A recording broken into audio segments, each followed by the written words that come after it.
This video is going to look at multiplication with decimals using the grid method. The first rule you need to know is, first of all, what to do with the decimals. You can do the grid method afterwards, but it's the decimals you eliminate first. And what I mean by that is completely remove them. So instead of 4.7 and 10.5, you've got 47 and 105. Now you work that out using the grid method. It would come to 4,935, and then you bounce the decimal place across twice. Let me show you why. So you started off with 4.7 times 10.5. You got rid of the decimals, which ended up as 47 times 105. You do your grid method, you end up with 4,935. Then you look at how many decimal numbers are after the decimal points. What I mean by that is 4.7 there is one number, and 10.5 there is one number. Now because there's 4.7 has one number and 10.5 has one number after the decimal places, that's a total count of two numbers. So you bounce your decimal point to the left twice and you end up with 49.35. Let's have a look at another one. So I've got in this one 4.75 times 12.5. Step 1, remove the decimals completely. 475 times 125. Use the grid method, get your answer, 59,375. Then you have a look at how many numbers you've got after the decimal points. In 4.75 there's two numbers, and in 12.5 there is one number.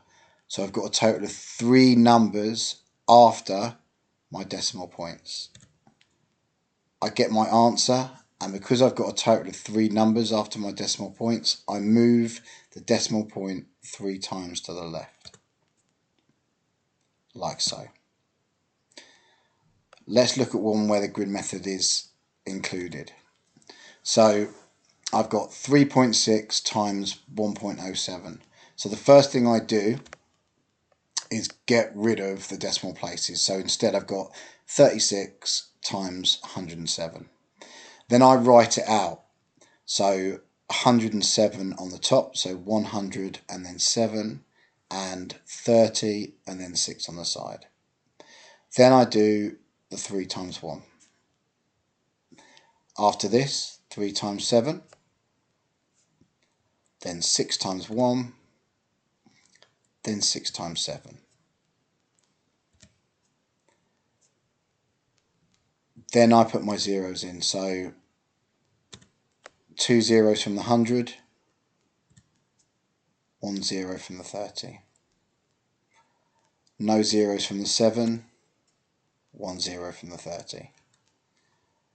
2 zeros from the 100, no zeros from the 6, and finally no zeros from the 7 and no zeros from the 6. Then add them together. 3,000 plus 600 gives me 3,600, and 210 plus 42 gives me 252. Finally, add these together and you get 3,852. Now, that is the answer to 36 times 107. Because it started off with decimals, I've now got to move the decimal place. So it was 3.6 times 1.07. Our answer using the grid method was 3,852. I've got a total of 3 numbers after the decimal points, so I'm going to move the decimal 3 times to the left, which ends there at 3.852. And that concludes using decimals with the grid method.